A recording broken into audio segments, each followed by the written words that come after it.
كنت بجيب كتب كده أول ما ولدت يوسف ابني من 16 سنة وأكتر.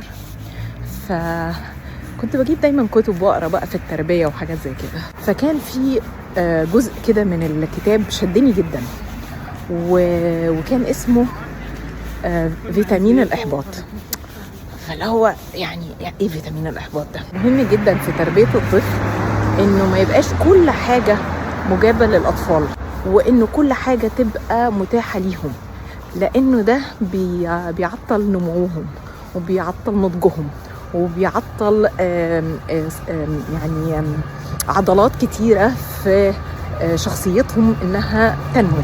لو هو كبر على فكرة انه كل حاجة في حد سنده في ظهره، عمر الطفل ده لما يكبر ما بيبقى إنسان يعتمد عليه. لازم يبقوا مستعدين إن هم لما يكبروا هيقابلوا حاجات في الدنيا محبطة جدا، هيقابلوا حاجات هيقفوا قدامها، وساعتها إحنا كآباء وأمهات مش هنقدر نوفيها، مش هنقدر نسندهم، ولازم يبقوا هم لوحدهم. ففكرة الإحباط هي فكرة إنسانية جدا وفكرة مهمة جدا في نمو الشخصية. ليه بقول الكلام ده؟ لأنه مثلا في شعوب مرفهة جدا جدا جدا، لكن الحقيقة إنه كمان في نسبة انتحار عالية في هذه الشعوب. طب إيه الأسباب؟ فبمجرد يعني طبعا الكلام اللي بقوله لكم ده مش كلام يعني مبني على دراسة علمية، لكن مجرد تحليل يعني.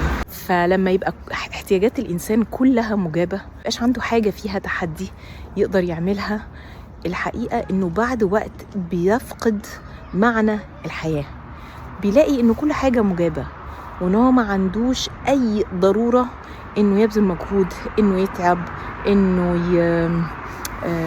حتى يتوجع، إنه يمارس مشاعر تانية مختلفة عن مشاعر الاكتفاء، إنه كل حاجة متوفرة.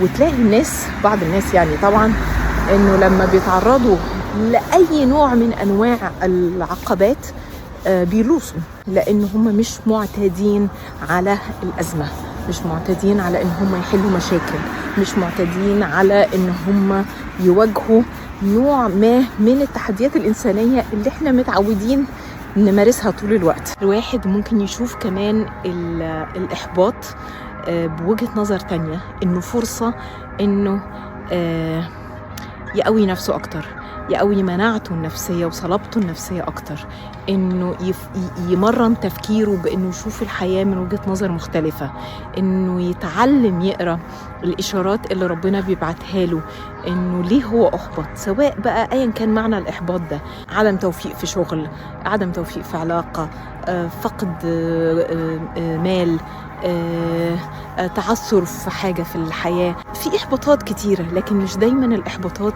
بتبقى حاجة سيئة.